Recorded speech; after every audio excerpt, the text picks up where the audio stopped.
clase o este curso, este discurso, lo vamos a titular, ¿por qué creemos y confiamos en la Biblia? ¿Por qué creemos y confiamos en la Biblia? Va a tener un poco de un tono apologético, es decir, estamos pensando un poquito en la, la defensa bíblica, la defensa de nuestra fe, la defensa de por qué es lo que creemos. Estamos pensando y meditando en las preguntas que tal vez ya ha escuchado usted cuando usted presenta el Evangelio a alguien, o cuando usted se encuentra en una universidad, en una preparatoria, o tal vez con sus hijos, ah, que llegan y dicen, pero papá, ¿por qué crees eso? Me dijo la maestra, me dijo el profe, el profesor, que eso solo es un cuento de aves. ¿Crees en que Noé escuchó la voz de Dios, construyó una arca y ahí estuvieron todo tipo de animal e insecto, y luego hubo un diluvio que Dios envió? ¿Crees eso?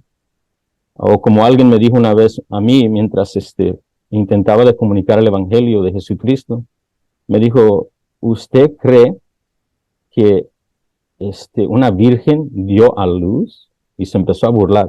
Si queremos poder contestar esas respuestas en humildad, como dice primera de Pedro 3:15, proveer una defensa con humildad y bondad, en por qué creemos lo que creemos. Eso va a ser nuestra intención y va a ser mi intención en el tiempo que tengo con ustedes. Y le confieso y le digo de antemano que vamos a hablar un poquito de manuscritos y eso también. Pero le confieso que lo que yo le voy a dar es simple y poderoso. La idea no es dar confusión, la idea es darle herramientas bíblicas, lo que Dios dice de sí mismo, cómo podemos contestar, y lo que Dios va a usar para quebrar las barreras y los obstáculos que se presentan en los argumentos en por qué creemos en la Biblia, en por qué confiamos en la Biblia. Tengo 4 puntos, podemos hacer más, pero estos 4 puntos, observaciones, son creo que claves, fundamentales para poder contestar esa pregunta. Y cuando vayamos por cada uno de ellos, vamos a darnos cuenta porque son columnas que nos van a ayudar a poder contestar. Estas son las 4 observaciones. Nosotros, usted y yo como creyentes y seguidores de Jesús, creemos y confiamos en la Biblia, siendo la palabra del Dios viviente, por el poder de la palabra de Dios. Las afirmaciones directas en la Biblia que afirman, dicen claramente, esta es la palabra de Dios. Y si pudiera añadir algo más en la 2, es afirmaciones probadas. Afirmaciones probadas. Tercero, el cumplimiento profético del Mesías. Y alguien ya lo mencionó eso, creo, anteriormente. Las profecías cumplidas, y específicamente las profecías cumplidas del Mesías. Y cuarto, y aquí es donde va a encajar los manuscritos un poco, sería el testimonio histórico fiable. El testimonio histórico fiable. El testimonio de Dios que Él ha provisto, que las palabras en las Escrituras, cada una de ellas, cada frase en su lenguaje original, cuando han sido escritas y fueron escritas por los apóstoles, cada una de ellas fue testificada por Dios y Él ha proveído testimonio fiel, fiable, veraz. Vamos con la ayuda del Señor, intentar de ir por cada una de ellas. Primero, nosotros creemos que la Biblia es la palabra de Dios por el poder de la palabra misma, la palabra escrita. En particular, si pudiéramos elaborar eso un poquito más, la palabra de Dios fue la que el Espíritu de Dios usó para darnos vida en Cristo cuando estábamos muertos en nuestros pecados. ¿Sí? Esto no es un argumento, por decirlo así, o un razonamiento débil, es un razonamiento muy fuerte. ¿Sí? Vamos a considerar esto. Quiero que veamos esto en las Escrituras, ¿ok? Lo invito a ver la pantalla o escribir los textos bíblicos y abrir sus Biblias en lo posible siempre a ir a estos pasajes. Pero en el libro de Efesios, capítulo 1, versículo 13, vamos a voltear Efesios. Si usted va al capítulo 1, en particular en el versículo 13, el apóstol Pablo está dando instrucciones, enseñanza, doctrinas sobre la salvación del pueblo en el Mesías, Jesucristo, de cómo esto ha sucedido. Incluso entra hasta la eternidad pasada. Pero luego entra en el tiempo presente, en particular donde estaban estos creyentes en Éfeso y escucharon el Evangelio. Y mire lo que les dice en el versículo 13. En él también vosotros, escuche, habiendo oído la palabra de verdad, el Evangelio de vuestra salvación, y habiendo creído en él, fuiste sellados con el Espíritu Santo de la promesa. Luego, si usted sigue leyendo, usted va a ser familiarizado con Efesios capítulo 2, donde él menciona que estábamos muertos en nuestros delitos y pecados antes de Cristo. Y el punto que quiero que enfaticemos y veamos aquí es que fue la palabra de Dios predicada, instruida, enseñada, y las escrituras en este lugar, en este tiempo, hebreas, explicadas, cumplidas en Jesucristo, cual el Espíritu de Dios usó, acuerdo a Efesios 1:13, para dar vida al muerto. Ese es el punto que quiero que veamos. Colosenses 1:5-6. A causa de la esperanza que os está guardada en los cielos, de la cual ya habéis oído por la palabra verdadera del Evangelio, que ha llegado hasta vosotros, así como a todo el mundo, y lleva fruto y crece también en vosotros, desde el día que oísteis y conocisteis la gracia de Dios en verdad. De nuevo vemos la repetición continua, dada a la iglesia, en cual el apóstol le recuerda a los que en un tiempo estaban en oscuridad, en tinieblas, condenados, igual como nosotros, recordémonos de nuestro pasado. Y le está diciendo, recuérdate de cómo Dios te dio vida en Cristo Jesús. Fue mediante la palabra predicada, enseñada, instruida, las escrituras testificadas, en cual el Espíritu Dios te trajo convicción y te dio vida en Cristo Jesús mediante su Espíritu. Hizo que el muerto fuera vivo.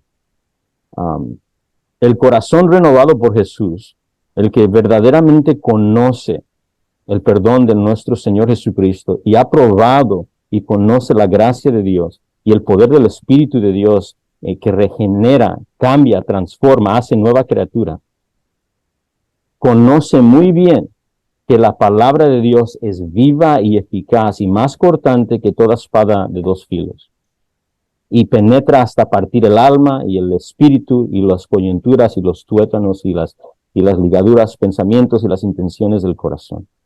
Es más, esto es lo que enseña toda la Biblia. Podemos hacer una teología bíblica de esto, pero observemos algunos textos. Primera de Pedro 1:23.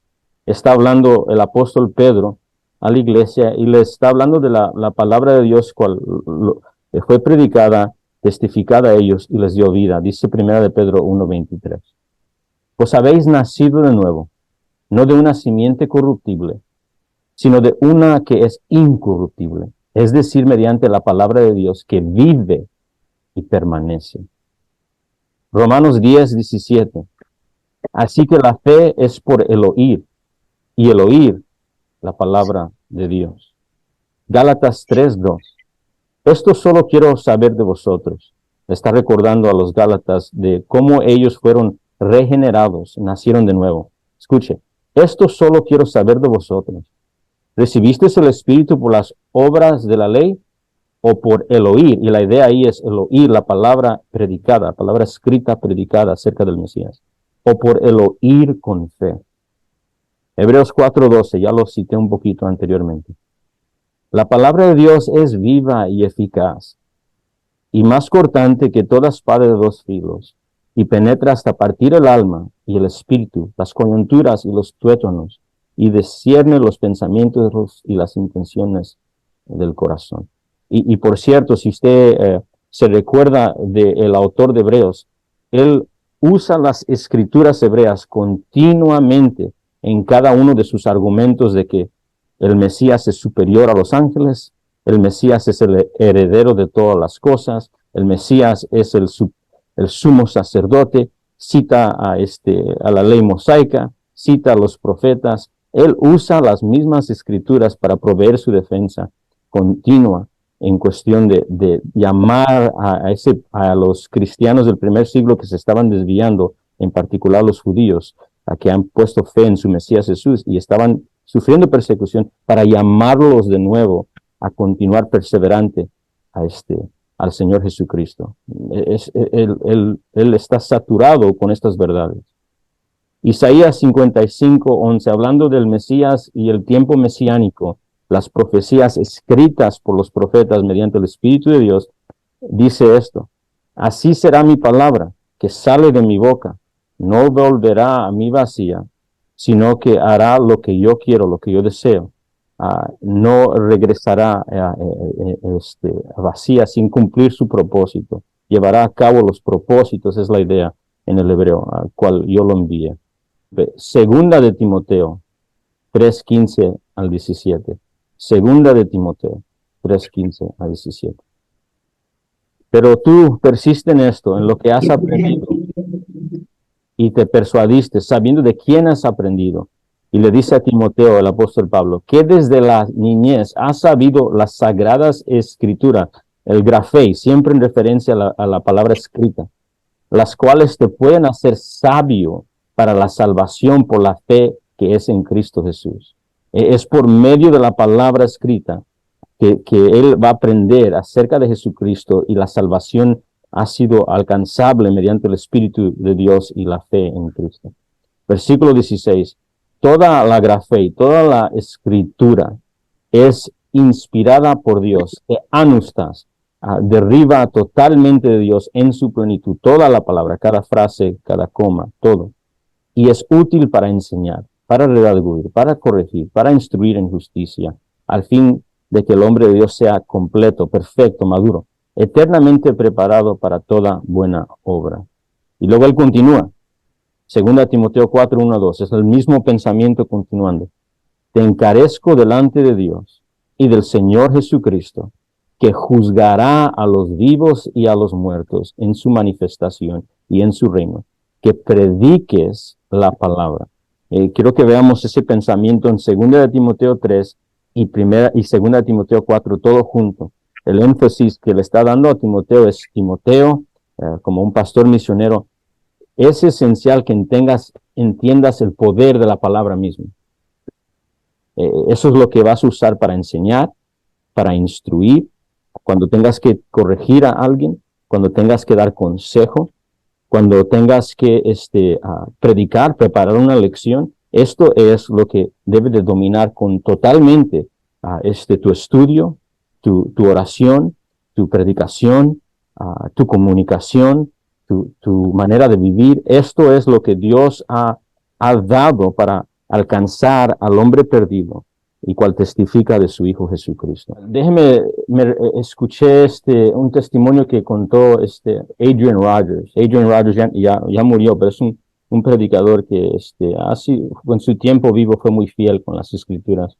Y él cuenta una historia, un testimonio acerca de un hombre que era un escéptico, siempre tenía su razón en por qué no creía en la Biblia, por qué no creía en Dios, por qué creía que todo esto simplemente era un cuento de aves. Y tenía una costumbre en su pueblo pequeño de que cada vez que venía un predicador, un evangelista, él siempre se aseguraba a ir a esa campaña o ir a esa iglesia para burlarse y traer argumentos continuos al predicador después del servicio.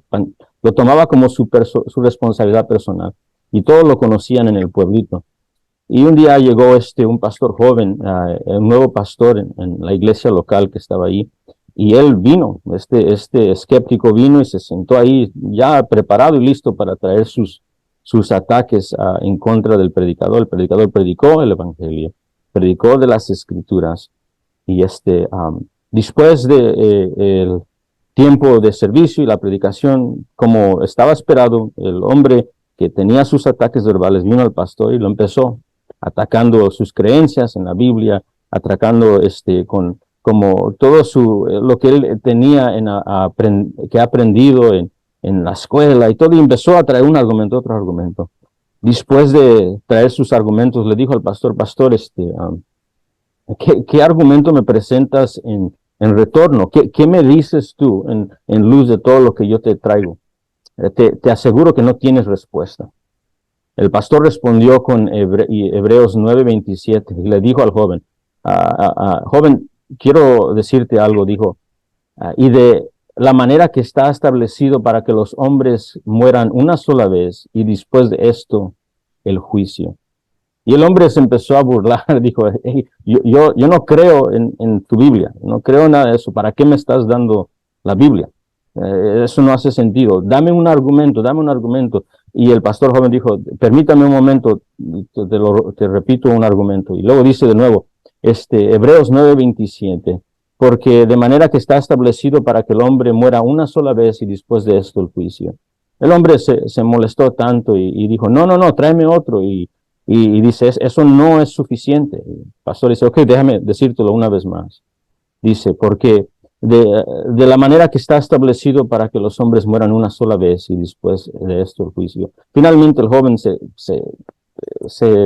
ya no pudo y se enojó y dijo, ¿sabes qué? Ya basta contigo, me voy. Y se fue el joven y se intentó de dormir después de eso regresa un tiempo que pasó, regresa a encontrar a este pastor.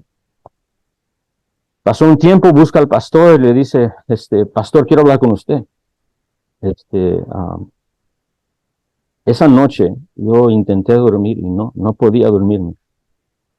Solo podía escuchar una y otra vez en mi mente y corazón de la manera que está establecido para los hombres que mueran una sola vez y después de esto el juicio. Ya no pude contenerme y vengo a que me comuniques más acerca de este juicio.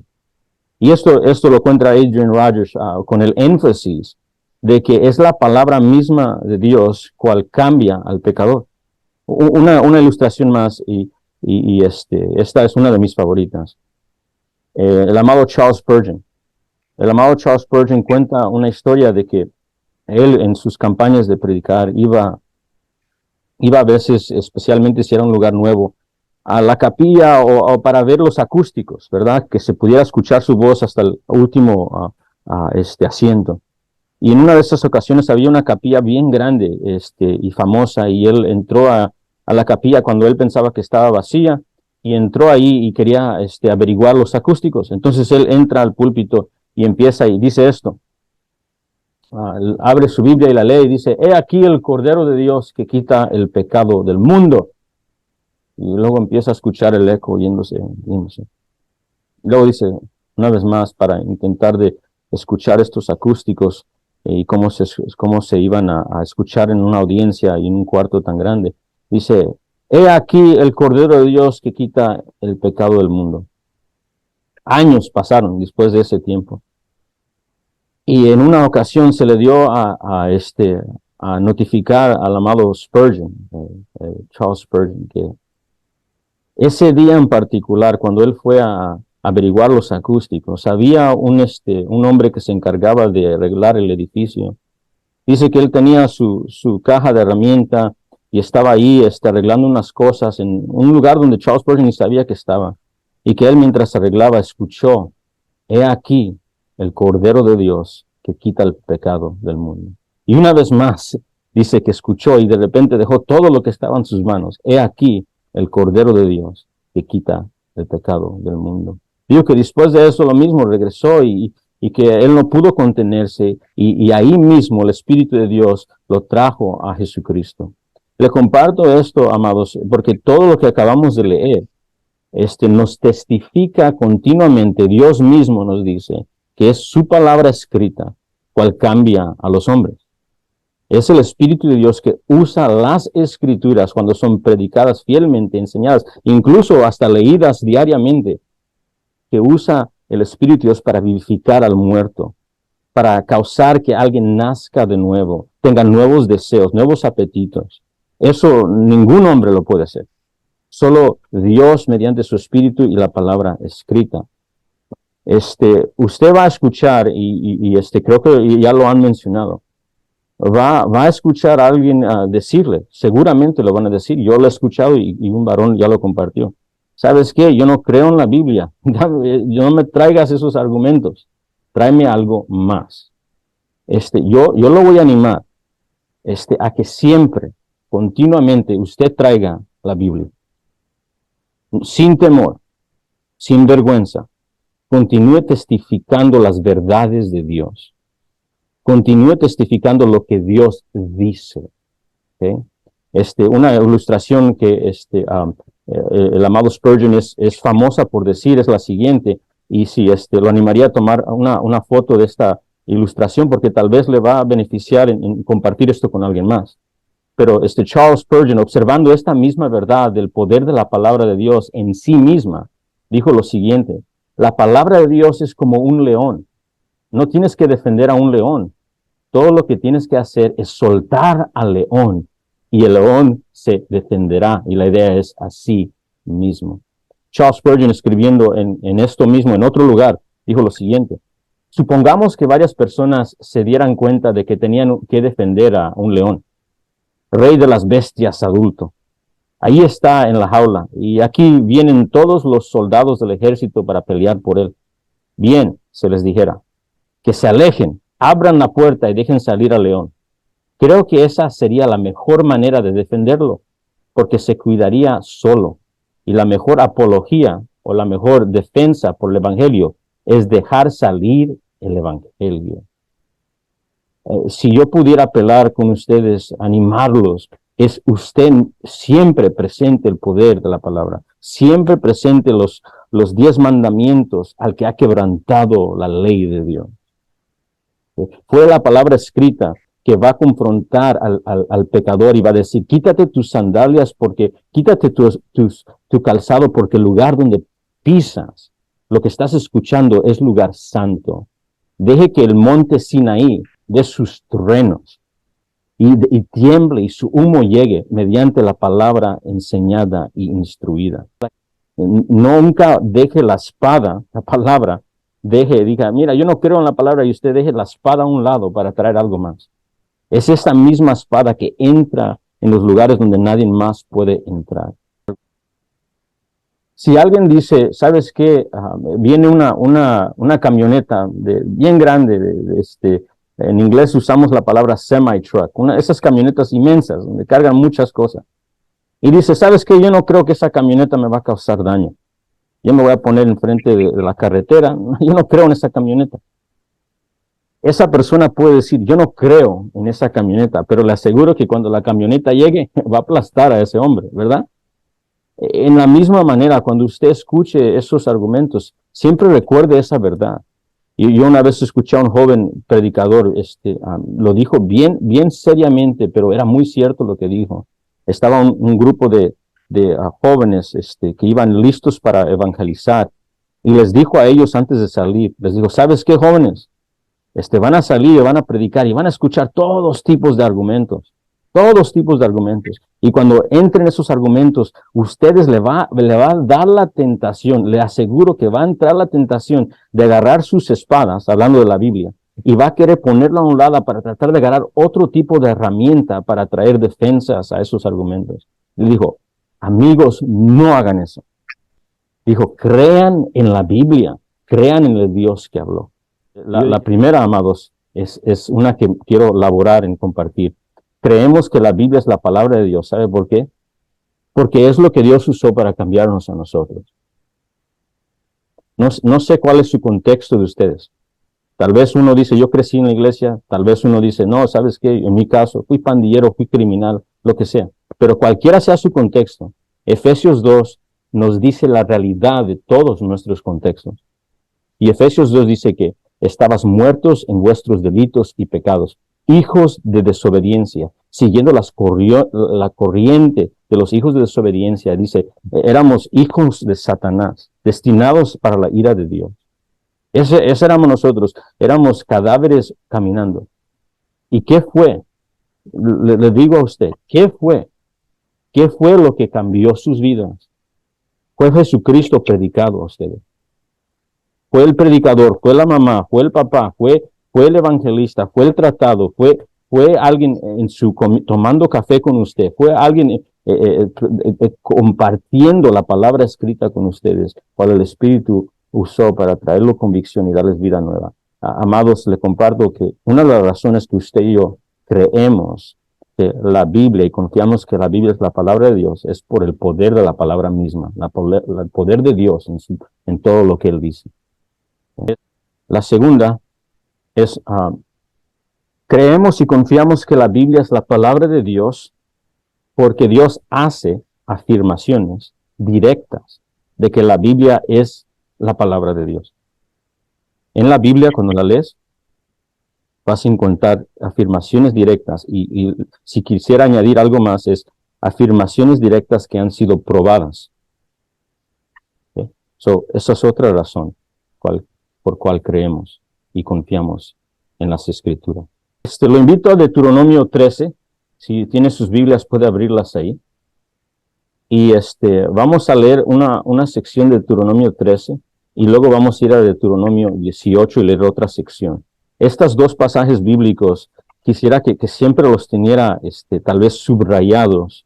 Lo animaría a que los subrayara, los teniera en la mente y memoria continuamente para poder irse ahí, recordarse y compartirlos. Y la razón es porque aquí encontramos dos pruebas de autenticidad. Es decir, Dios mismo da dos pruebas para discernir la palabra escrita y cuando Dios habla. Él las da. Él dice, mira, para que sepas que esta es la palabra escrita, para que sepas que cuando yo mandé un profeta, el profeta Jeremías, cuando yo envié a Moisés, cuando yo envié a Isaías, para que sepas que ellos hablan de parte de mí, estas son las pruebas de autenticidad, para asegurarse que es Dios quien está hablando y reconocer su palabra. Y le voy a pedir si un escritor, le voy a pedir si un lector pudiera leer Deuteronomio 13, versículo 1 al 13, y pudiera leerlo en voz alta y clara. Y aquí está la primera prueba de autenticidad. Esta es la versión de la Biblia de las Américas. Si se levanta en medio de ti un profeta o soñador de sueños y te anuncia una señal o un prodigio, y la señal o el prodigio se cumple, acerca del cual él te había hablado diciendo, vamos en pos de otros dioses, a los cuales no has conocido, y sirvamos. No darás oído a las palabras de ese profeta o de ese soñador de sueños, porque el Señor tu Dios te está probando para ver si amas al Señor tu Dios con todo tu corazón y con toda tu alma. Muy bien, gracias. Gracias. Ahí encontramos una de las pruebas de cómo vamos a reconocer los profetas que iban a traer la palabra escrita. Para decirlo de otra manera, encontramos cómo reconocer cuando Dios habla, y esto va a ayudarnos a entender por qué creemos en la Biblia. Y la prueba aquí es que Dios no va a contradecir en ninguna manera en su palabra, en ninguna manera. En particular es la teología y doctrina contraria a la adoración única de Yahweh no viene de Dios. Esa es la prueba. Si Dios no se contradice, Dios no va a decir mentira. La teología y doctrina contraria a la adoración única de Yahweh no viene de Dios. Aquí lo que vemos es la cohesión de la Biblia. La Biblia se va a complementar perfectamente desde principio a fin. Es decir, vamos a ver y discernir un autor por medio de estos humanos. Vamos a ver que hay un autor supremo desde Génesis a Apocalipsis. Eso es lo que él está diciendo que vamos a ver en toda la Biblia. Entonces, la cohesión de la Biblia que se encuentra sin contradicciones, los mensajes de Yahweh, vamos a poder discernir los que han venido de Yahweh y tenemos las escrituras por medio de que su doctrina que está siempre y su teología que siempre está en cohesión una con el otro. Y si hay desviación de eso, si hay un profeta que viene, en este caso en el Antiguo Testamento, si hay alguien que viene y empieza a contradecir lo que Dios ya dijo, lo que Dios ya reveló, lo que ya se sabe de Dios, entonces pues, dice esta prueba, pues no vino de Dios. Y quédese conmigo, ahorita va a hacer esto más sentido. Vamos a Deuteronomio 18 y encontramos otra prueba de autenticidad. Y las dos van juntas. Las dos pruebas van juntas. Esta es la manera que Israel iba a discernir cuando Dios habla en medio de ellos y cómo ellos iban a componer las escrituras juntas y dárselas al pueblo. En Deuteronomio 18, 20 al 22, en particular está hablando del Mesías que va a venir. Y cuando habla del Mesías que va a venir, empieza a dar otra prueba de autenticidad, la prueba de cómo vamos a reconocer auténticamente que Dios ha hablado. Y si podemos tener otro lector en Deuteronomio 18, 20 al 22. El profeta que tuviere la presunción de hablar palabra en mi nombre, a quien yo no he mandado hablar, o que hablar en nombre de dioses ajenos, el tal profeta morirá. Y si dijeres en tu corazón, ¿cómo conoceremos la palabra de Jehová? ¿Cómo conoceremos la palabra que Jehová no ha hablado? Si el profeta hablara en nombre de Jehová y no se cumpliere lo que dijo, ni aconteciere, es palabra que Jehová no ha hablado. Con presunción le habló el tal profeta, no tengas temor de él. Vemos aquí la segunda prueba. Dios le está diciendo al pueblo, yo voy a hablar. Yo voy a continuamente, en tiempos específicos, estamos hablando de componer las escrituras, voy a decir y voy a hablar y darme a conocer.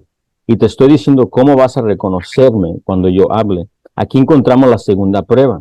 La segunda es, si un profeta habla y dice que habla de parte de mí y no se cumple lo que dice, en perfección, exactamente como yo dije, eso no vino de mí. Esto es una buena prueba.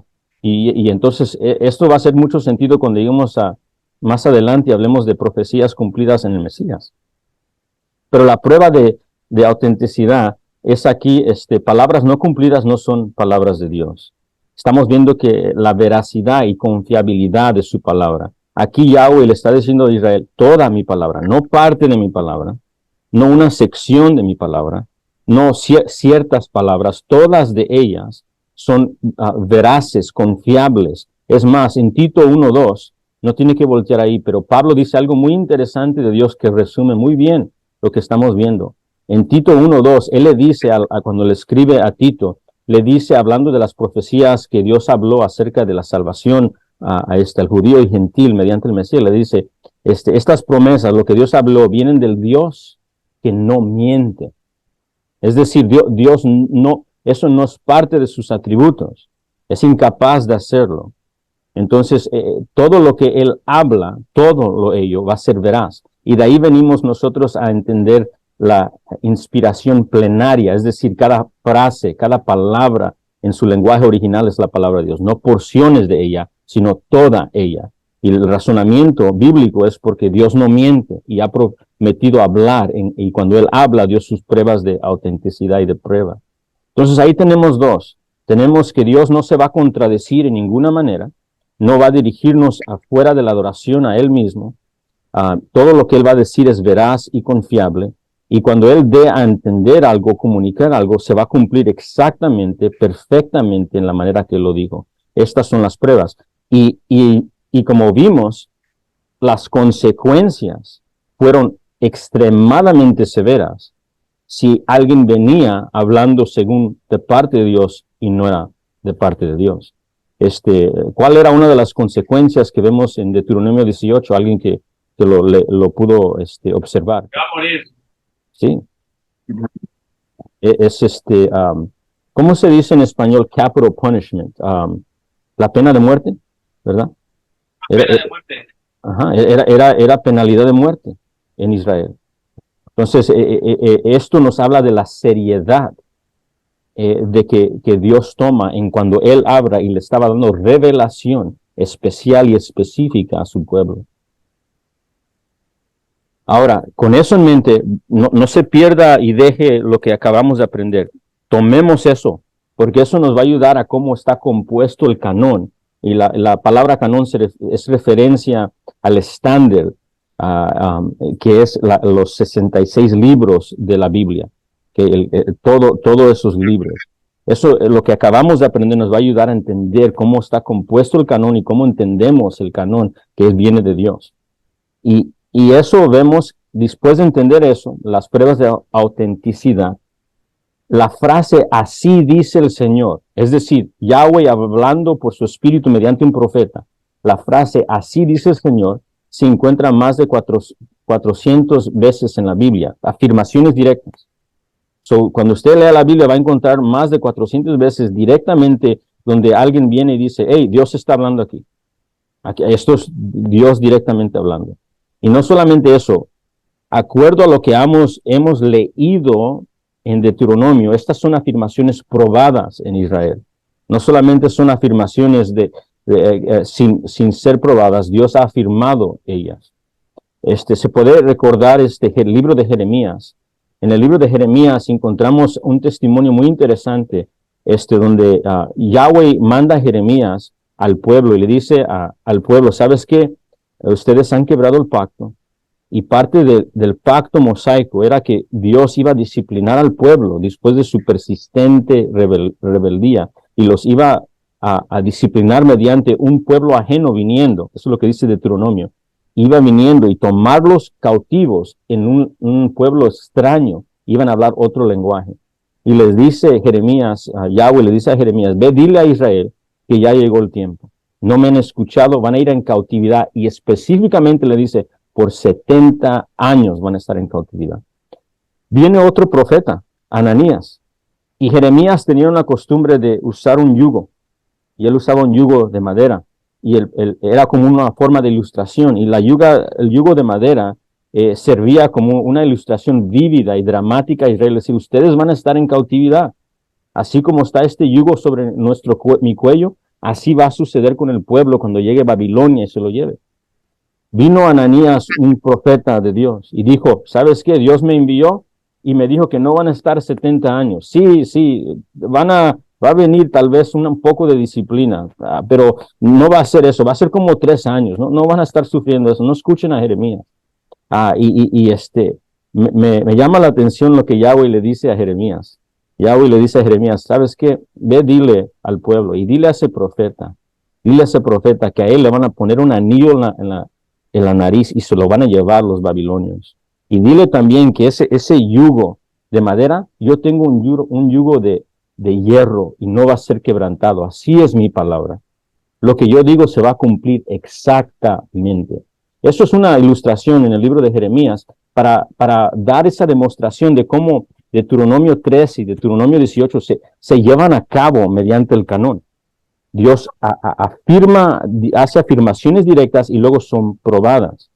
Y como ustedes, como lectores y estudiantes de la Biblia, saben exactamente lo que el profeta mediante el Espíritu Santo habló, eso fue exactamente lo que sucedió con el pueblo. Vino Babilonia, vino Nabucodonosor. Leemos Daniel capítulo 1 y escuchamos que vino Nabucodonosor y rodeó a la ciudad y se empezó a llevar cautivos a todos y matando a todos y llevando a ciertos cautivos del pueblo.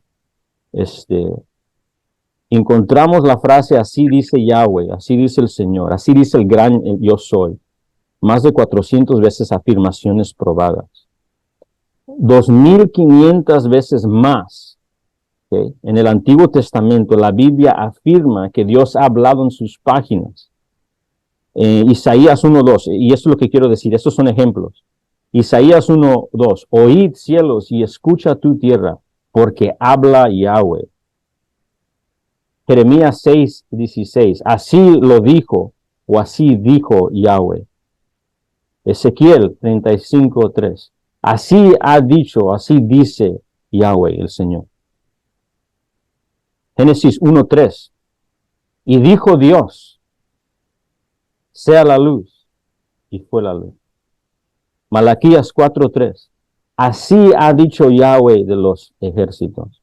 Eso es lo que, en adición a frases directas como así dice el Señor, encontramos más de 2,500 veces otras frases similares a ellas, también haciendo afirmaciones directas de que Dios está hablando. Eso nos liga de nuevo a las pruebas de autenticidad que Yahweh le dio a Israel. Esta es la manera que van a saber. Tienen que probar mis palabras, van a ver que son veraces, confiables. No se van a contradecir uno al otro y cada cosa que yo diga se va a cumplir perfectamente, exactamente como se ha dicho. Y así se ha compuesto el canon. Esa es la manera que se recibió el libro de Génesis, Éxodos, Levíticos, Números, Deuteronomio, los profetas y los escritos. Más de 40 veces la frase, la palabra de Dios, aparece en el Nuevo Testamento. Y ya vimos algunas de ellas cuando iniciamos, sosteniendo el Nuevo Testamento como la misma palabra autorizada, autoritaria de Dios, al igual del Antiguo Testamento. En el Nuevo Testamento vemos lo mismo, vemos frases refiriéndose a la palabra de Dios y también pasajes bíblicos, afirmaciones, epístolas, evangelios, diciendo lo que dijo Dios en el Antiguo Testamento se ha cumplido aquí. Y componiendo ahora el canón del Antiguo y el Nuevo Testamento. Recordemos, hermanos, que con cada pacto viene una palabra escrita de Yahweh. Con cada pacto, el antiguo pacto y el nuevo pacto, eso automáticamente significa que debe de venir palabra escrita de parte del Dios Trino. So, se recuerda cuando Yahweh rescata a Israel, lo rescata por pacto con Abraham, dice, voy a cumplirme por esa con Abraham, voy a sacar a Israel de esclavitud. Cuando los saca de Egipto y van a Monte Sinaí, hace pacto Dios, lo que se conoce como el pacto mosaico, o lo que nosotros a veces llamamos el Antiguo Testamento. Y en ese pacto mosaico, viene pacto y viene un escrito. Vienen 2 tablillas. Se recuerda que Moisés va arriba y viene con 2 tablillas. Ahora, piensen algo conmigo. A veces esto lo perdemos a veces. Yo lo perdí también. ¿Por qué son 2 tablillas? Son 2 tablillas porque en esos, los 10 mandamientos, Dios no pudo escribir todo en una tablilla y necesitaba dos tablillas para escribir los 2 mandamientos. No. Eso no es la razón. En el mundo antiguo, la manera que pactos funcionaban es que cuando alguien hacía pacto con otro, se tenía que dar una copia escrita de ese pacto para la persona que está recibiendo y también una copia escrita para la persona que ha hecho el pacto. Y juntos tenían escritos mutuos para afirmar esas verdades. Le doy eso como forma de ayudarnos a entender que cada pacto automáticamente significaba que tenía que haber algo escrito de parte de Dios. Entonces, cuando vemos el Antiguo Testamento, tenemos algo escrito. Y en el Antiguo Testamento se profetizó que iba a venir un nuevo pacto. Jeremías dijo, iba a venir un nuevo pacto mediante el Espíritu de Dios y el tiempo mesiánico. Ezequiel habló del nuevo pacto. Y cuando viene Jesucristo, viene el Señor Jesucristo en carne y hueso, cumpliendo las profecías mesiánicas, vive una vida perfecta, muere en la cruz, resucita el tercer día, y luego cuando Él resucita, tiene sus apóstoles, les da toda la autoridad, y ahí vienen los escritos, los evangelios y las epístolas, y así se compone todo el canón. El antiguo pacto y el nuevo pacto, ambos tienen sus pactos escritos. Y todo esto ha sido probado. Quiero que veamos ejemplos de ello. Hay más, pero solo veamos algunos. Dios mandó a Jonás a profetizar la destrucción de Nínive 100 años antes de su destrucción. Nahum profetizó unos 20, 40 años antes del asedio de Asiria, antes de que vinieron en contra del pueblo de Dios para traer la destrucción. Y en el año 612 antes de Cristo, Nínive fue destruido exactamente como habló Dios por los profetas en las Escrituras. Fue probado. Encontramos las palabras de Jonás y las palabras de Nahum probadas. Alrededor del año 626 antes de Cristo, Jeremías profetizó la cautividad de su pueblo por la nación de Babilonia y que el pueblo iba a durar 70 años en esa cautividad. Y Judá fue cautivo por Nabucodonosor en el año 597 antes de Cristo. Y alguien puede adivinar cuántos años duró en cautiverio Judá. Exactamente, ¿cuántos años? 70 años. Y usted puede ver las referencias de Jeremías 29, Segunda de Reyes 25, Segunda de Crónicas 36, Daniel capítulo 1. Isaías el profeta, hablando por el Espíritu, dijo que el rey de Ciro de Persia, el rey Ciro de Persia, es un rey pagano, dijo, hablando por el Espíritu, que el rey Ciro de Persia iba a proveer la restauración de Jerusalén después del cautiverio. Es más, Yahweh dijo, le llamó al rey de Sirio mi siervo. Dijo, yo voy a usar a un rey pagano para proveer todo lo necesario para empezar a regresar después de el tiempo en cautiverio a mi pueblo para atrás, a donde deben de estar.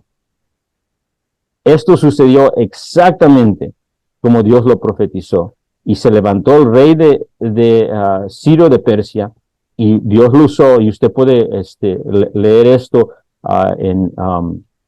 se me está perdiendo de memoria el copero en el Antiguo Testamento. Alguien recuérdeme del copero. Nehemías. En Nehemías, y si usted lee el libro de Nehemías, fue eso exactamente lo que sucedió. Y el rey de Persia envió con Nehemías y con Ezra todo lo necesario para que pudieran reconstruir el templo, empezar a construir los muros. Dios le dio visiones a Daniel de levantar y el caer de Babilonia, el reino de Babilonia, de Medo-Persia, de Grecia y de Roma. Leemos Daniel capítulo 2, Daniel capítulo 4 y 5 y Daniel capítulo 11, y nos dijo exactamente los reinos y las naciones que iban a venir, y una después de otra, y exactamente así sucedió. La soberanía de Dios no solamente sobre Israel en su cautiverio, amados hermanos, la soberanía de Dios en componer totalmente los escritos y el canon de las escrituras. Dios le dio a conocer a Daniel y a su pueblo que el Mesías llegaría en el tiempo de Roma. Cuando leemos Daniel capítulo 2, y cuando leemos Daniel capítulo 4, capítulo 5, capítulo 7, capítulo 11, se nos da Daniel, el Espíritu de Dios hablando y dándole visiones a Daniel, le dice el imperio que iba a estar encargado cuando iba a llegar el Mesías. Y eso vino siendo el imperio romano, y eso fue el tiempo donde nació el Mesías. Es por eso que Jesús el Nazareno es el único que está autorizado para ponerse la corona mesiánica. Ya ese tiempo designado fue durante el tiempo y el imperio de Roma, cual ha sucedido. Y esto fue profetizado y dado a conocer por Dios y su Espíritu mediante los profetas. Nos recordamos de la estatua que vio el rey Nabucodonosor con los diferentes metales. ¿Se recuerda de eso en Daniel 2? Eso fue Dios hablando, dando visión mediante su Espíritu y dando su palabra y revelación, cual iba a ser escrita y iba a ser el canón para nosotros. Lo que quiero decir es que la segunda razón que creemos y confiamos que la Biblia es la palabra de Dios es porque Dios ha dicho que es la palabra de Dios. Él ha dicho, cuando alguien le pregunte, ¿pero por qué? Quiero que veas afirmaciones directas. La Biblia dice que Dios está hablando. Y no solamente dice que Dios está hablando. Usted le puede decir a esa persona o compartir, también le puede decir, estas afirmaciones son probadas, han sido probadas. Tercero, y esto va ligado con la 2, pero vamos a ser un poquito más específico porque queremos venir y centrar todo en Jesús el Nazareno. La Biblia es Dios-céntrica y Cristo-céntrica. Entonces queremos llegar todo el faro de luz al Señor Jesucristo y su cruz. En la apologética, esa es la meta. La meta siempre es traer al pecador a los pies de Cristo mediante la palabra y el poder del Espíritu. Entonces la tercera es que Dios ha cumplido sus profecías mesiánicas, cual Él dio en su palabra. Dios ha cumplido sus promesas de enviar el Mesías para el rescate de su pueblo. El cumplimiento profético del Mesías. Nosotros leímos Deuteronomio 18 hace un poco. Y cuando leímos Deuteronomio 18, esa prueba de autenticidad estaba en un contexto de la profecía mesiánica. Es decir, esa prueba de autenticidad que leímos en Deuteronomio 18 para discernir que Dios está hablando, el trasfondo se encuentra en que Moisés está hablando acerca de una profecía específica del Mesías. Está hablando de alguien que va a venir superior, como él, pero superior a Moisés. Y le dice que va a venir entre ellos, va a ser judío. Y va a ser como Moisés en el sentido de que va a venir a salvar a un pueblo. Pero va a ser superior a Moisés en que la salvación va a ser superior a la esclavitud de Egipto. Este Mesías, este Moisés superior, viene a salvar al pueblo de sus pecados y del juicio de Dios. No simplemente el juicio de Dios que cayó sobre el faraón y los demonios que estaban detrás de sus ídolos, sino el juicio de Dios que cae sobre el pecador y los enemigos de Dios. Entonces, el Deuteronomio 18 estaban apuntando a ese Mesías y cómo discernirlo. Y cuando vemos el Nuevo Testamento, vemos una y otra vez frases en Mateo, en Marcos, en Lucas y Juan. Esto sucedió para que se cumpliera lo que fue dicho por el profeta. Esto se cumplió para cumplirse lo que fue dicho por el profeta Jeremías, el profeta Isaías. Y quiero darle unos ejemplos. Hay más, pero quiero darle algunos. La Biblia dice y Dios hablando mediante los profetas en la Biblia dice que el Mesías será humano, descendiente de Adán. Génesis 3:15, Lucas 3:23 al 38. El Mesías será Dios en medio de nosotros, Isaías 7:14, Mateo 1:23. El Mesías será judío y descendiente de Abraham, Génesis 22:18, Deuteronomio 18:18, Mateo 1:1. El Mesías, el Cristo, será descendiente del rey David, vendrá del linaje y será de familia real. Mateo capítulo 1. Segunda de Samuel capítulo 7 es la cita del Antiguo Testamento. El Mesías va a nacer de una virgen, Isaías 7:14, Mateo 1:22. El Mesías, el Cristo, va a nacer específicamente en Belén, Miqueas 5:2, Mateo 2. Nos recordamos que cuando vienen los magos del oriente a Jerusalén, dice, ¿dónde está el rey de los judíos? Y luego Herodes manda a los escribas y ellos agarran los rollos y empiezan a agarrar los rollos para ver dónde iban a ser el Mesías y ven las escrituras hebreas y lo que citan es Miqueas 5:2 y le dicen a Herodes, el Mesías va a nacer en Belén. A Mateo 2 vemos el cumplimiento de eso. El Mesías va a reinar para siempre, segunda de Samuel, Lucas 1:33. El Mesías va a morir como cordero de sustitución por su pueblo, Isaías 53, Salmo 2, todo el Nuevo Testamento. El Mesías será traicionado por 30 monedas de plata, Zacarías 11, 12 al 13, Mateo 26, 15. El Mesías vendrá a su santa ciudad, humilde en un pollino. Va a entrar para ser reconocido en un pollino. Zacarías 9, su cumplimiento en Mateo 21. El Mesías va a resucitar entre los muertos. El salmista en Salmo 16 lo dijo de esta manera. No dejarás a tu Mesías, a tu ungido, no dejarás a tu Mesías ver la corrupción. Salmo 16, Salmo 22, Isaías 53. Y vemos el cumplimiento en Mateo, Marcos, Lucas, Juan. Y hay muchos más. Esto es solo un breve sumario de lo que quiero que veamos.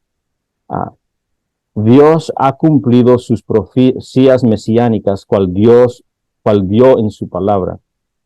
En la pantalla tengo a Tito 1:2. No sé si alguien puede leerlo brevemente. Ahí. Vayamos a Tito y mire lo que Pablo dice en Tito capítulo. Vamos a leer el versículo 1 y 2. Pablo, siervo de Dios y apóstol de Jesucristo, conforme a la fe de los escogidos de Dios y al pleno conocimiento de la verdad que es según la piedad, con la esperanza de vida eterna, la cual Dios, que no miente, prometió desde los tiempos eternos. Sí vio lo que acaba de decir Pablo. Dijo el Dios que no miente, y él basa esa teología del Dios que no miente, el Dios veraz, en las promesas que él dio. Y la idea ahí es en las escrituras, cual él hizo el plan de salvación en la eternidad pasada, cual él testificó en las escrituras y él ha cumplido en Jesucristo. Eso está basando todo en la palabra que Dios dio.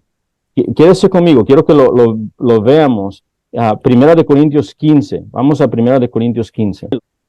Lo que quiero que veamos es el argumento bíblico en por qué usted y yo creemos en la Biblia y confiamos en la Biblia. Note que todos los argumentos que estoy presentando vienen de Dios mismo. Estas son las razones por cual Dios dice que usted y yo debemos de creer. Y estas son las razones por cual los incrédulos deben de creer. Estas son las razones por cual Dios juzgará a ellos por no creer.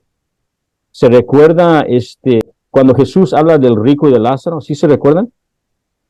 Cuando habla del rico de Lázaro y se encuentra el rico en el Hades y está sufriendo.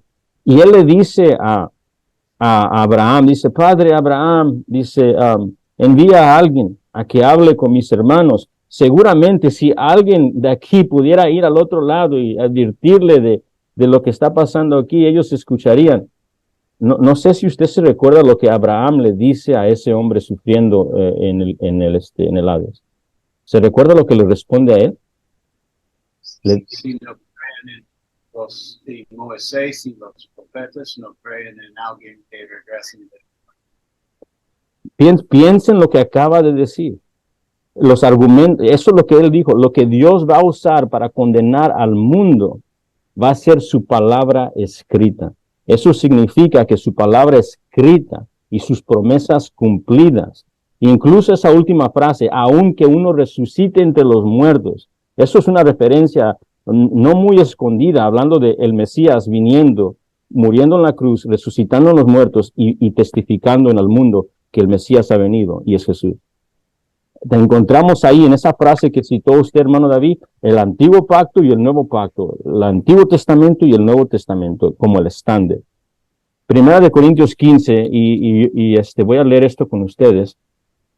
Mira lo que dice el versículo 3. Porque primeramente os he enseñado, los he instruido, lo que asimismo recibí, que el Mesías murió por nosotros, o por nuestros pecados, conforme a las Escrituras, y que fue sepultado y que resucitó al tercer día, conforme a las Escrituras. ¿Okay? Otro pasaje, Romanos capítulo 1.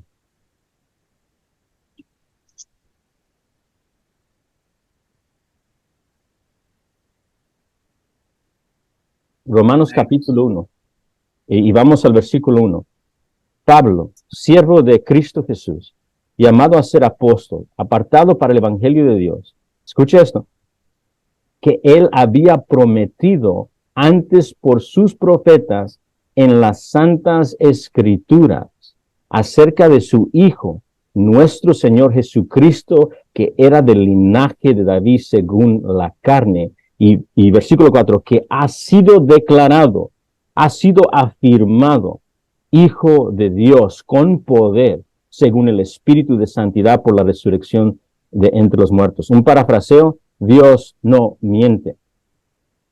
Dios no miente, Él ha cumplido lo que Él ha dicho por los profetas y lo que tenemos en las Escrituras. Y la venida del Mesías específicamente hace una afirmación fuerte a todo el mundo que lo que usted tiene en sus manos es la palabra del Dios viviente.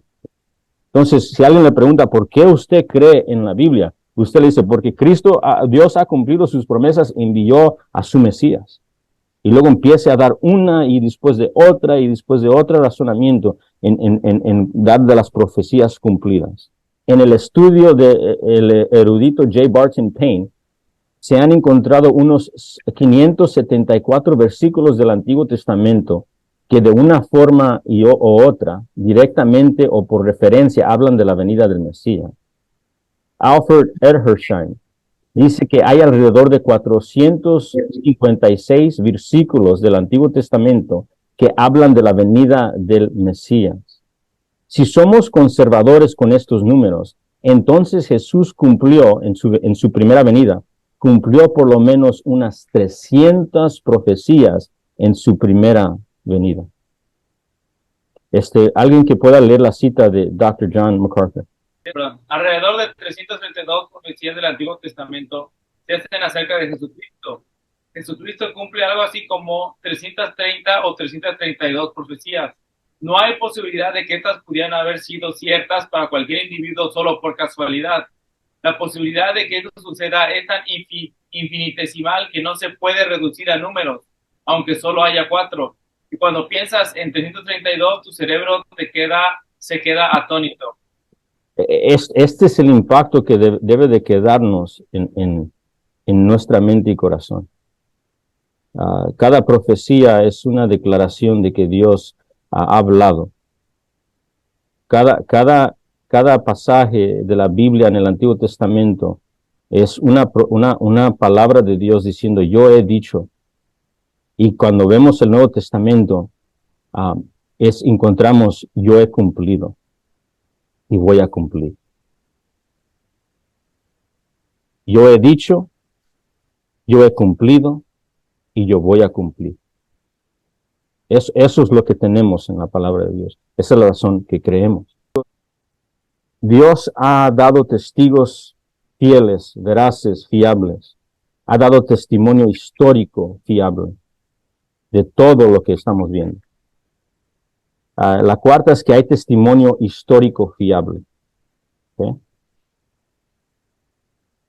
Vemos testigos en Lucas capítulo 1 al 4. Testigos oculares, ¿verdad? Recordamos que en la ley mosaica, Moisés, hablando por el Espíritu, dijo que para que un testimonio fuera recibido tenían que haber por lo menos 2 o 3 testigos, ¿verdad?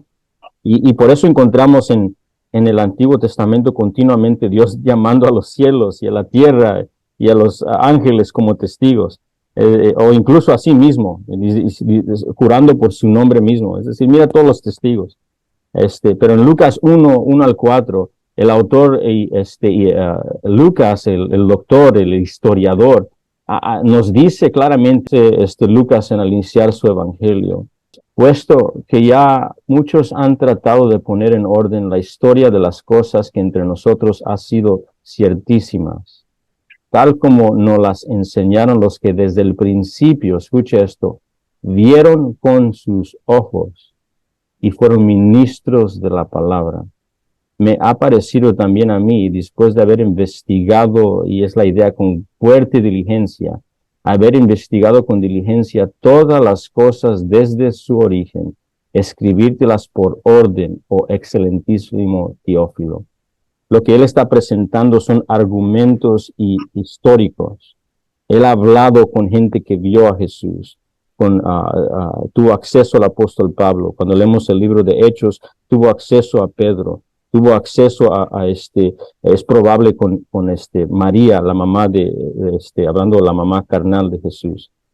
Y él juntó estos testimonios históricos y los compuso. Hay testigos oculares. En Mateo, Marcos, Lucas, Juan, testigos oculares. Encontramos Primera de Juan, que dice, lo que hemos visto, lo que hemos oído con nuestros oídos, lo que hemos palpado, eso es lo que dice el apóstol Juan, eso es lo que testificamos. Le comparto esto porque Dios ha provisto testigos fieles acerca de su cumplimiento en el Nuevo Testamento. El Antiguo Testamento siendo cumplido por el Nuevo Testamento afirma el Antiguo Testamento y provee esos testigos.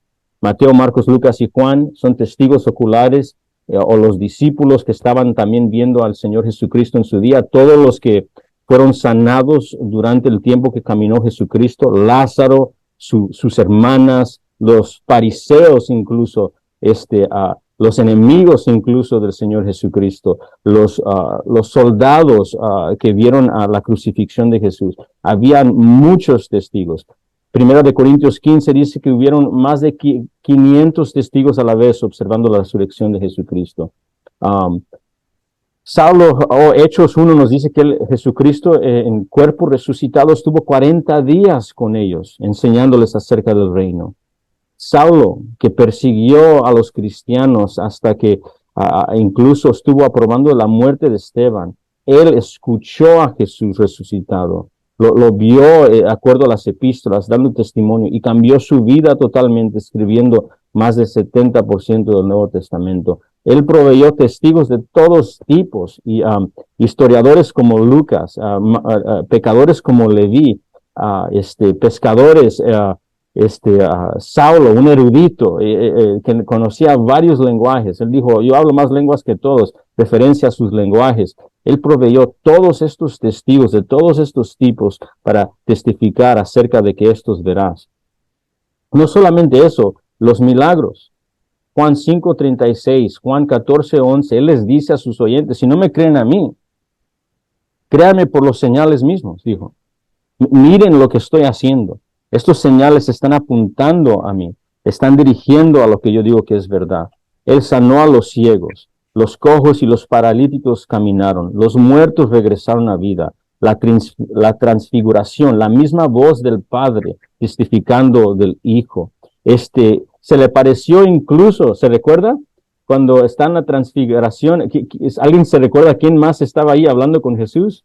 Habían dos, Moisés and Elijah, Elías, y estaban ahí, proveyó testigo a través del testigo.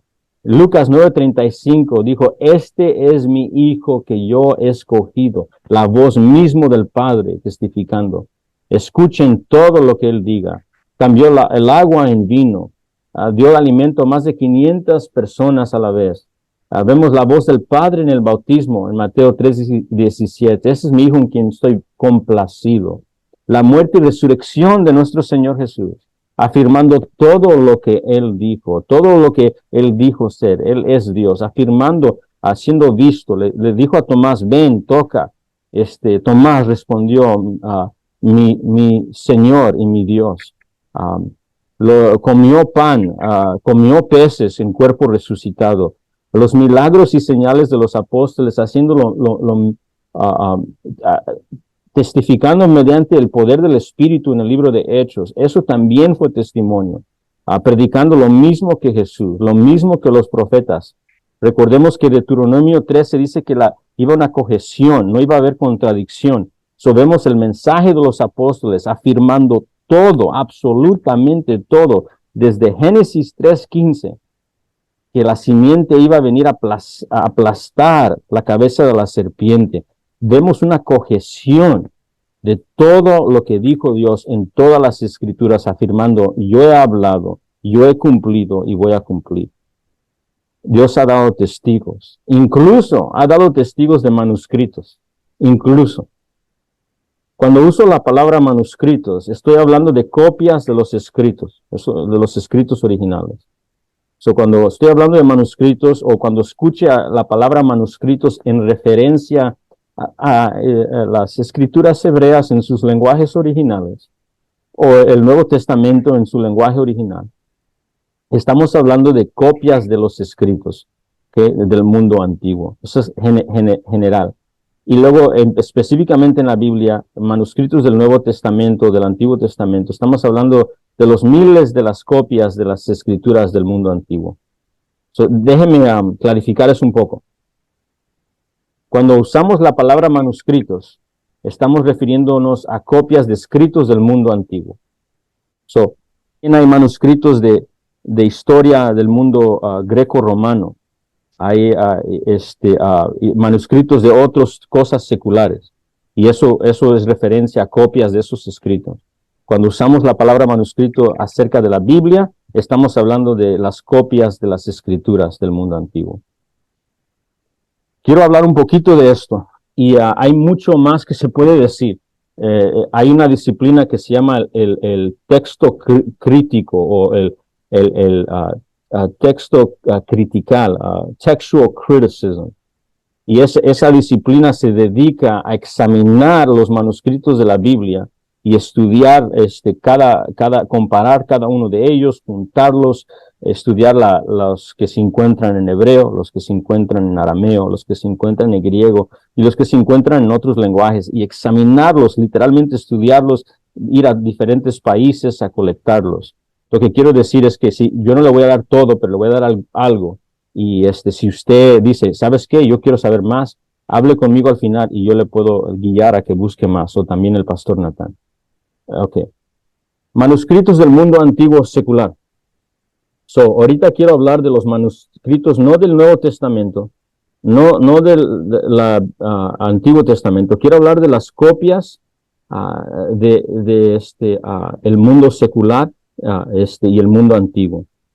Cuando hablamos de manuscritos del mundo antiguo secular, hay un promedio de manuscritos de escritores del griego clásico y son menos de 20 a 16. Lo que quiero decir con eso es, si usted quiere estudiar Platón y quiere hablar, y cuando escucha lo que habla de Platón o de escritos de Plinio o Demóstenes o César o Táctico o Aristóteles o Homero, cuando usted dicen, ¿de dónde agarran esa información? ¿Dónde agarran esa información? Ellos lo agarran de manuscritos, es decir, copias que han agarrado a través del mundo antiguo y las han puesto y luego pueden componerlas y hablar de la historia. Cuando usted fue a la escuela y le hablaron de cualquier tipo de historia del mundo antiguo, ellos usaron manuscritos. Y quiero que vean la cantidad de manuscritos que tienen. Por ejemplo, Platón tiene 7 manuscritos. Eso es la cantidad que tenemos para poder compartir el mensaje y las historias y los escritos de ellos. Escritos de Plinio, 7 manuscritos es lo que se tiene. Demóstenes, 8 manuscritos es lo que se tiene. César, 10 manuscritos. Táctico, solo 20 manuscritos. Aristóteles, 49 manuscritos, un poquito más. Y el manuscrito que tenemos más, la cantidad más del mundo antiguo es Homero Ilíada. Ese es el que tenemos más. Y esa es la poesía, ¿verdad? Que encontramos ahí. Anyway, lo que quiero compartir es, Homero Ilíada tiene 643 manuscritos. Es lo más grande que tenemos. Y esos manuscritos de 643 de Homero son manuscritos que fueron escritos 500 años después de que vivió Homero. 500 años después de que vivió Homero. Ahora, quédese conmigo. Cuando hablamos de los manuscritos del mundo antiguo secular, hay un promedio de manuscritos de escritores del greco clásico. El promedio son menos de 20, son 20 a 16. ¿Ok? Si los apilamos todos, si agarramos todos los manuscritos del mundo antiguo y los ponemos uno arriba de otro, ahí aproximadamente llegarán a 4 pies de alto. Y tengo una ilustración aquí para que más o menos veamos, algo visual. ¿Okay? Piensen libros juntos y que hagan 4 pies de alto. Los manuscritos del Nuevo Testamento solamente los manuscritos del Nuevo Testamento. Hay más de 5,500 y ahorita el número actual de hoy, es decir, si usted dice cuáles manuscritos, hasta el 2023, cuántos manuscritos hemos obtenido, hay 5,800 manuscritos del Nuevo Testamento. Si nosotros pudiéramos apilar sobre todos los manuscritos del Nuevo Testamento y ponerlos uno arriba de otro, sería alrededor de 1,454 pies de altura. Un ejemplo sería el Empire State Building en Nueva York. Si usted agarrara todas las copias que tenemos en griego del Nuevo Testamento y las poniera una arriba de otra, llegaría a la altura de 1,454 pies. Y esto nada más es un visual para que pudiéramos ver. Copias de historiadores de la antigüedad, 4 pies de altura, un ejemplo. Es la cantidad bien pequeña. Y en el Nuevo Testamento encontramos casi 6,000 manuscritos, que llegaría a más de 4,454 pies de altura. Quiero que veamos una comparación. Y le comparto esto, dice, ¿por qué? Para que veamos visuales. Si alguien le dice, por ejemplo, ¿cómo podemos saber que esos manuscritos que ustedes tienen son confiables? ¿Cómo podemos saber? Usted le puede decir, ¿sabes qué? Tú fuiste a la historia de la universidad. Y si tú le dirigieras a uno de tus profesores de historia, ¿sabes qué? Yo no creo que César fue una persona real. O yo no creo que Plato fue una persona real. Y que sus enseñanzas y filosofías fueron reales. Ellos, los profesores, se burlarían de usted. Y ellos agarran su información con esa cantidad pequeña de manuscritos. En comparación, los creyentes tenemos, como cristianos, tenemos una cantidad innumerable de manuscritos. Este manuscrito que tengo arribita en la pantalla se conoce como P52. Es Papiro 52. Y la razón que le llaman Papiro 52 es por el tipo de papel que se usa. Usaban papiro, plantas, para escribirlo. Y en este Papiro 52 escribían similar al libro donde tienes escrito en la primera página y de atrás también tienes escrito de atrás en la otra página. So, más o menos funciona como el libro moderno en esa manera. Este Papiro 52, la razón que es muy famoso, el Papiro 52, es porque es un manuscrito que fue descubierto en 1934 por C.H. Roberts. Y tiene aquí, lo que usted está viendo es el griego, y tiene a Juan 18, 31 al 33 por un lado, y tiene a Juan 18, 37 al 38 por el otro lado. Su fecha, en otras palabras, ¿cuándo fue escrito este manuscrito, esta copia? Su fecha autenticada, y la razón que pueden hacer la autentificación es por el tipo de papel que se usó. Su fecha autenticada no es posterior al año 150 después de Cristo y tan temprano como el año 100 después de Cristo.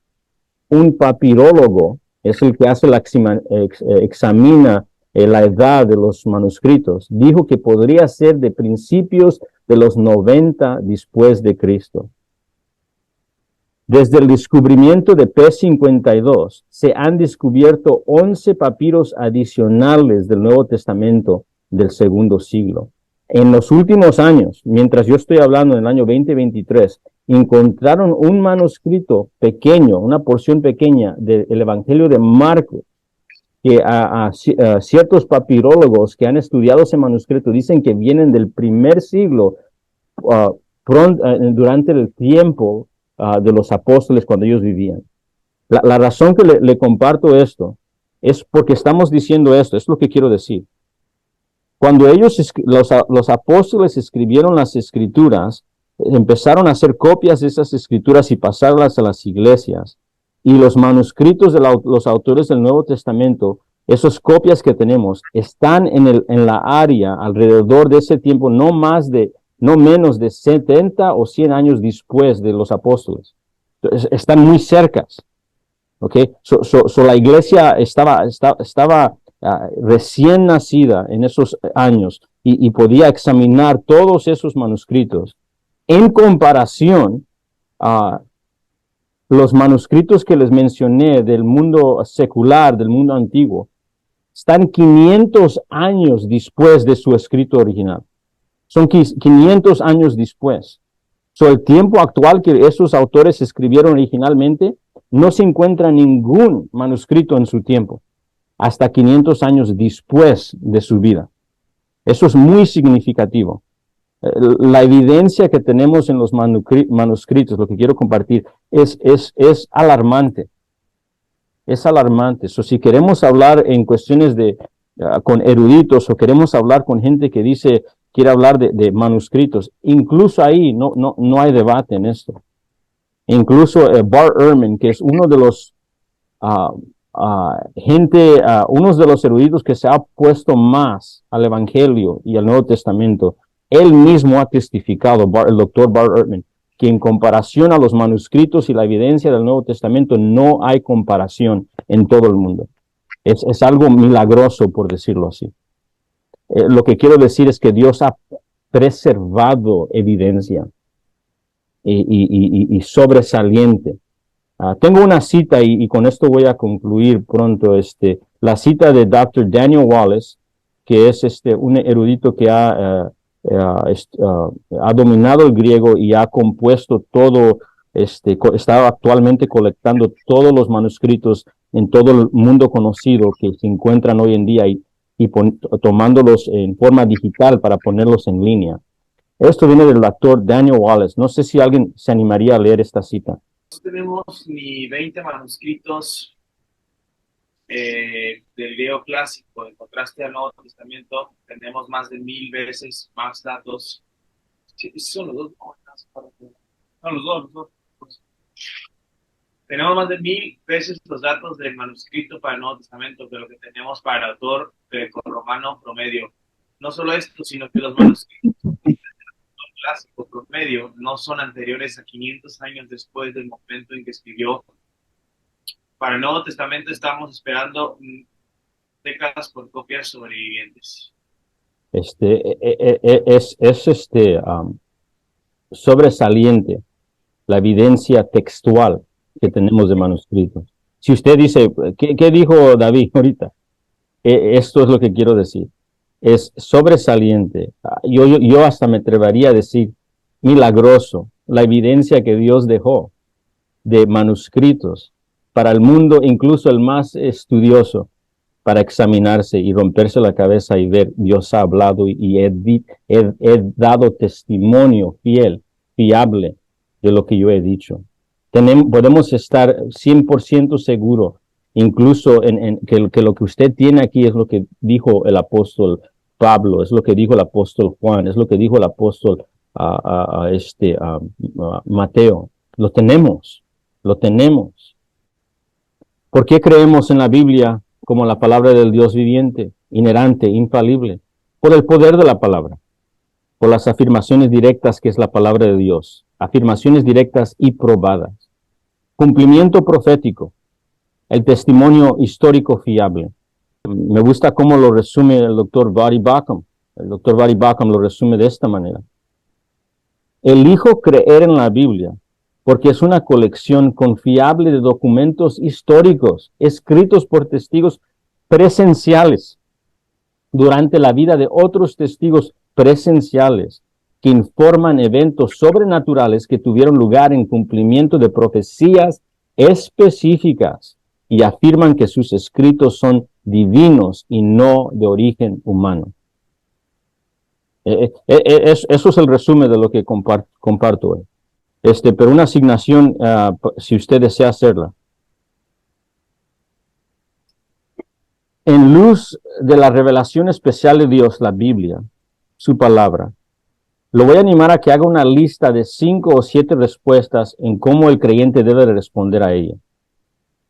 En luz de lo que hemos aprendido, que la palabra escrita, la Biblia es la palabra de Dios, quiero que haga una lista de 5 o 7 respuestas que usted y yo como creyentes debemos de responder a la palabra viviente de Dios.